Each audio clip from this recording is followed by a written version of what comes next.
Welcome to நலம்தானா channel. எல்லோரும் நலம்தானா. அதனால் first time பார்க்குறீங்க அப்படின்னா சப்ஸ்கிரைப் பண்ணிக்கோங்க. பக்கத்தில் இருக்க பெல் பட்டனையும் கிளிக் பண்ணிக்கோங்க. அப்போ தான் நம்ம போடுற வீடியோஸை உடனுக்குடனே நீங்கள் பார்க்க முடியும். வாங்க நம்ம இப்போ வீடியோக்குள்ளே போகலாம். இன்றைக்கி வந்து பார்த்திங்கன்னா இந்த 2 இன்க்ரீடியன்ட்ஸ் வச்சு தான் நம்ம ஒரு சப்பாத்திக்கு ஈஸியான ஒரு 2 மினிட்ஸ் தாங்க ஆகும். இது வெட்டுறது மட்டும்தான் நமக்கு ஒர்க்கே. ஸோ 2 மினிட்ஸில் இந்த ஷைடிஸ் வந்து நம்ம செஞ்சிடலாம்.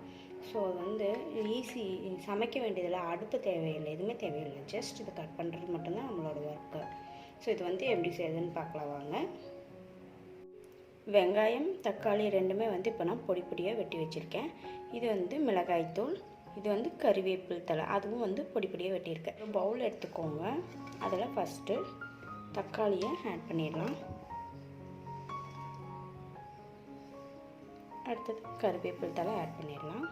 அடுத்தது வெங்காயம்,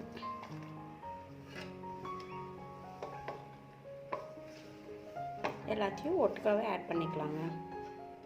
அடுத்தது இப்போ வந்து நான் 1/4 டீஸ்பூன் தான் சில்லி பவுடர் எடுத்துருக்கேன். இது வந்து நார்மல் சில்லி பவுடர் தான்.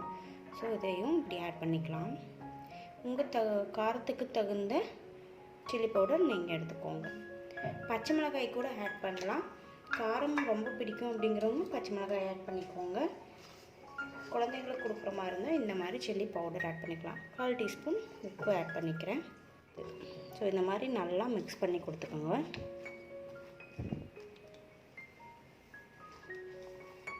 ஸோ எல்லா பக்கமும் நல்லா மிக்ஸ் ஆகணும். ஒரு 2 மினிட்ஸ் தாங்க ஆகும். ரொம்ப பசியில் வரும்போது நம்ம ஜஸ்ட்டு ஒரு சமையல், இதே தக்காளி வெங்காயத்தை ஒரு சட்னியாக செய்யும்போது எப்படி ஒரு 15 மினிட்ஸ் எடுக்கும் ப்ராசஸ், வெட்டி எடுத்து செய்யும்போது. இது மாதிரி செஞ்சு சாப்பிடும்போது ரொம்ப டேஸ்ட்டாகவும் இருக்கும், குயிக்காக முடிஞ்சிடும். பேச்சுலர்ஸ்க்குள்ள இது ரொம்ப ரொம்ப யூஸ்ஃபுல்லாக இருக்கும்.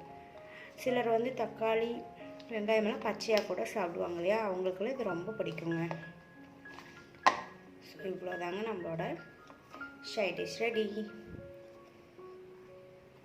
இந்த வீடியோ உங்களுக்கு பிடிச்சிருந்தா லைக் பண்ணுங்கள், ஷேர் பண்ணுங்கள், கமெண்ட் பண்ணுங்கள்.